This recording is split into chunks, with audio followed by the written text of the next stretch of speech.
Hello. तर तुम्हाला माझा चेहरा ना रडून रडून इतकं सुजलेलं वाटत असेल, तर ह्याचं एकच कारण आहे की मी आज खूप डेंजर अशा मॉम गिल्टमध्ये गेली होती.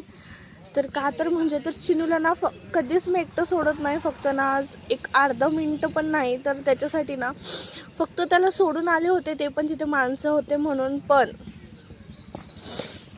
तर अर्ध्या मिनटासाठी इतकं डेंजर होतं, मला बिलकुल वाटलं नव्हतं. तो इतकं जास्त डोक्यावर जोरात पडलं ना की त्याचा आवाज ना मला घरापर्यंत आला. म्हणजे तो बाजूच्या ना 2-3 घरं सोडून होता, तिकडे खेळत होता, पण तेवढ्या दुरून ना मला आवाज आला आणि इतकं जोरात पडला होता, बघू शकता.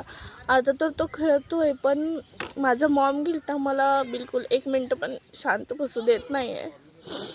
तर एवढंच सांगायचं आहे की लेकरांना ना बिलकुल एकटं सोडू नका. 1 मिनटं काय अर्धा मिनटासाठी पण सोडू नका. तर मी खूप जास्त वेळा म्हणजे 1-2 वेळा अनुभवले. म्हटलं आता जाऊ दे, आता यायचंच आहे 1 मिनटासाठी.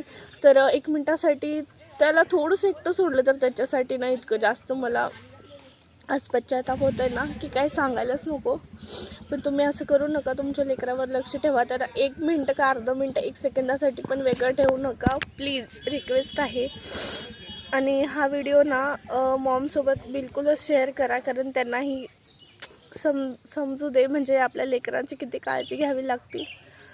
तर असो, तर काळजी घ्या लेकरांची. तर भेटूया आता उद्या. Bye bye.